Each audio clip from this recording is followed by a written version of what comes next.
ethicist, great humanitarian, great insight into the human condition, for sure.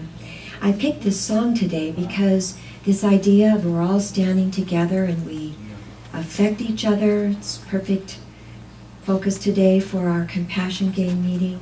This idea that we all have a responsibility to one another to create a beautiful world for all of us, not just for ourselves, to share what we can, to give what we can, so that we all live in a beautiful world. And it doesn't always show up that way. Yes? Not always. Some of those images, I see tears being patted away. Some of the images are hard to see, aren't they? Because sometimes the world is difficult. But what I'd like to really focus on today is this idea that when we really step into awareness of this extraordinary thing called we, all of us, and not only all of us in this room and in the great good fortune of Orange County and California and America and Northern America, but the entire world, we're all part of this thing together. And so we've got this capacity to create our own life in a way that becomes beneficial to the whole. And that's really what we're going to talk about today. I like what DEEPAK Chopra says. He says, every single one of us, and that includes us as in the big us, every single one of us is the growing tip of evolution. And the universe needs every single one of us in a unique way. We all matter. We all count. We are all a unique expression of the divine energy that God is, that perfection, that radiance. And who we are and how we are makes a difference in the world. We have a shared purpose as we move through this thing called life, this human condition. We have a shared purpose, and we're significant to one another. Do you know that? Look around this room. We are significant to each other, within our families, within our communities. I like what Thich Nhat Hanh says. He says, we are interbeings.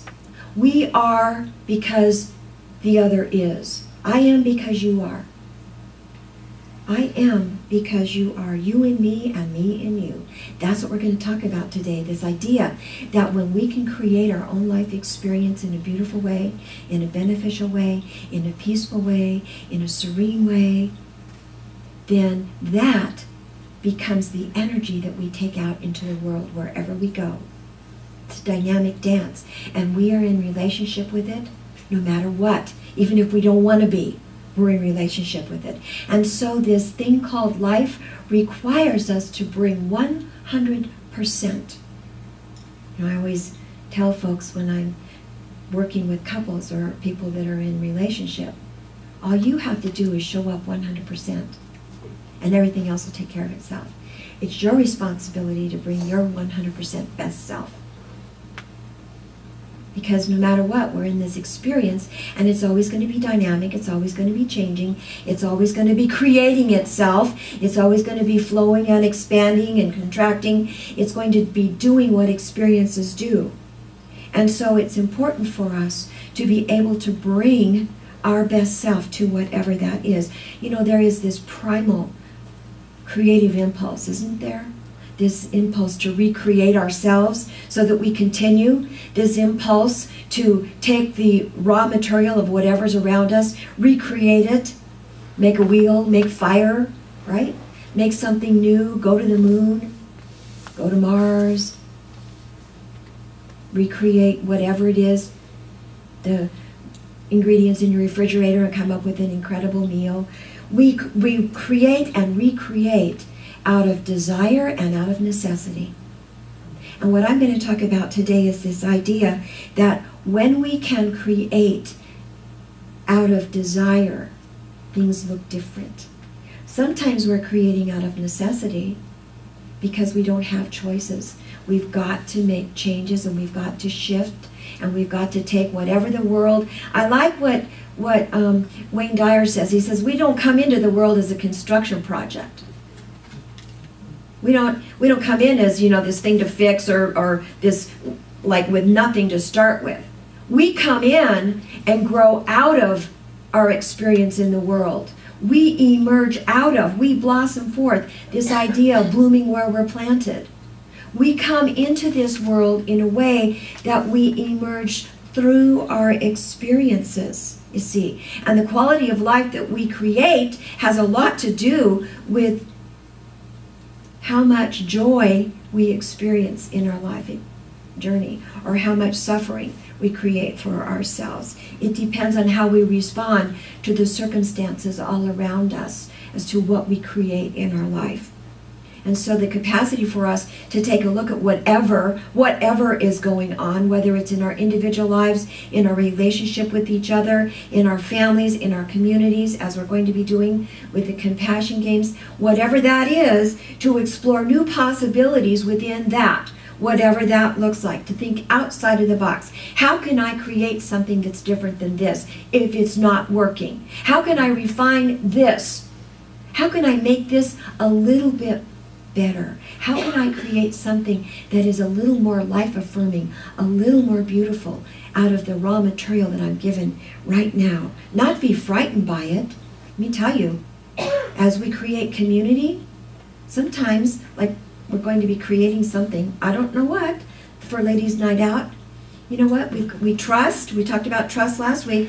We trust, and we know we're creative enough to take the raw material of our experiences and of what's around us and create a beautiful experience for everybody. We trust that. We don't know how it's going to look, but I'll tell you what, if we were afraid of it, it would be a whole different experience. Do you know what I'm saying? It would be a completely different experience. So this capacity to stretch into the unknown, to allow ourselves to expand into things that are unfamiliar, has a lot to do with our willingness to be creative beings. To stretch into the unknown. Because what I know about my life is things don't always show up the way I want them to show up. This last week, I had an experience, a life experience. Anybody had any life experiences this last week? I had a life experience that knocked me off my equilibrium. I didn't like it. It didn't feel good. And I was pretty, what do I say? My knickers were in a knot for a while. I just didn't like it. And I wanted it to be different. And then I talked to my son. And then I didn't like what he told me either. I got mad at him because he made a whole lot of sense and I didn't want to hear it. And so what I decided within that experience, and I'm telling you this because I think we all go through this, what I decided was to take the raw material of the experience, all of the pieces, and align with the divine purpose within that, recombine it, transform it, and create something new out of it. Now, did the exact experience change? No. Experience is still the same. Is my attitude different? Am I approaching it in a different way? Am I at peace now? Absolutely. Absolutely. But it took my own creative genius and my son making me irritated. Mom. You know, sometimes we don't want to hear stuff, right? Isn't that the truth? Yeah.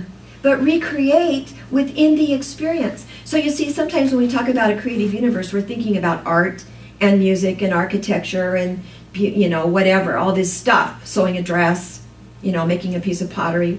But I'm talking about creating life. I'm talking about that intangible stuff. Because if you can create a life experience for yourself that gives you the capacity to take the stuff you don't like and align with the divine purpose of it and then transform it into something beautiful, it doesn't really matter what else goes on around you because you're at peace and your world becomes beneficial within the greater whole. Does that make sense? Yes, yes. It's about expanding, always expanding, growing into these new experiences, growing into this. Because every single one of us is important. Every single one of us, as I mentioned in the meditation, every one of us has an absolute worth. Every one of us.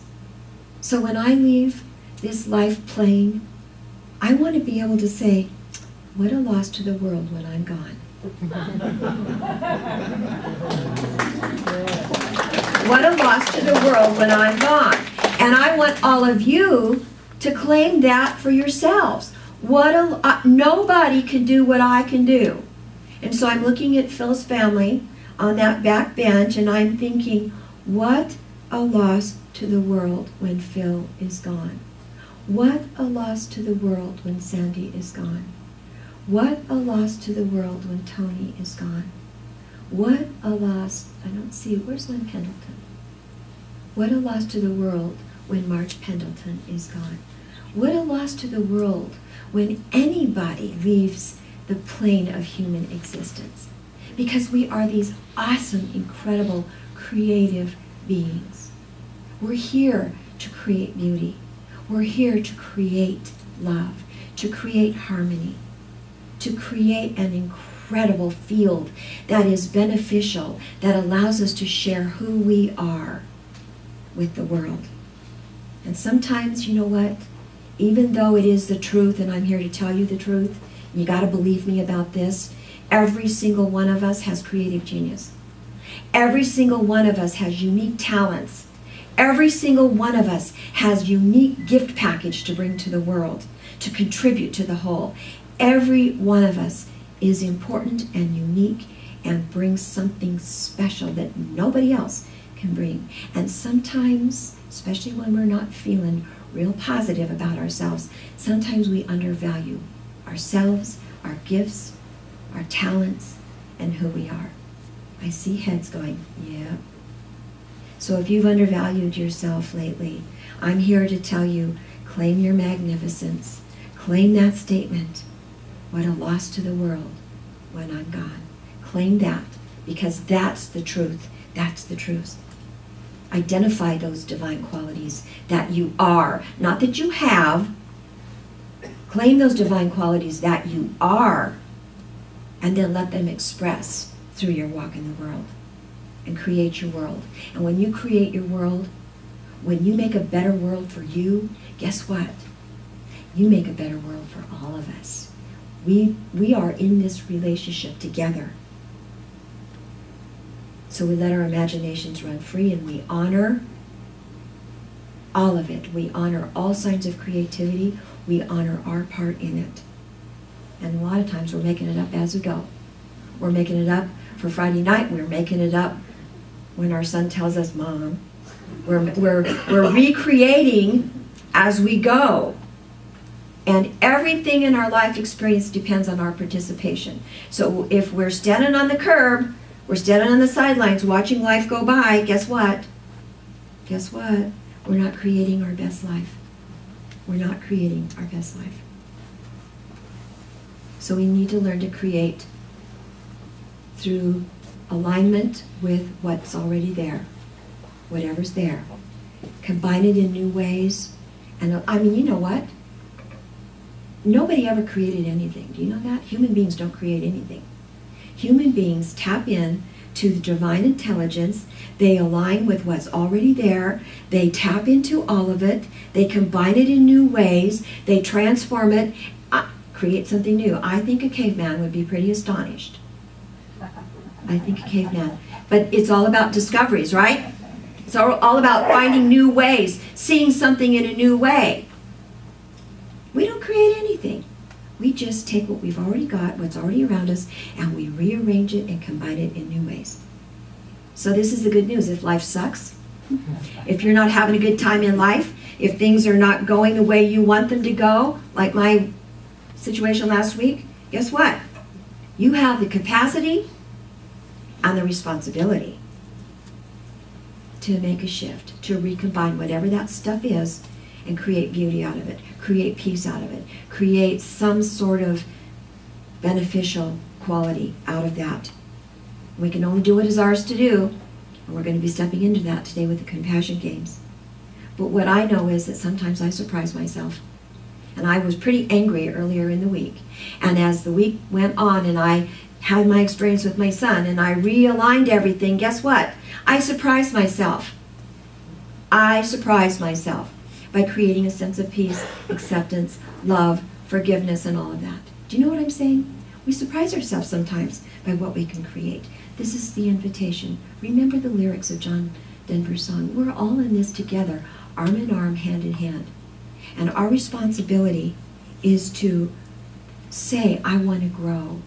I want to live. I want to share what I have, who I am, what I can bring to these experiences. I want to make the very best me that I can possibly make out of my circumstances, and then create the very best we that I can. I want to be a beneficial presence. I want to be able to say to myself at the end of the day, when I'm all done in this human world, what a loss to the world when I'm gone.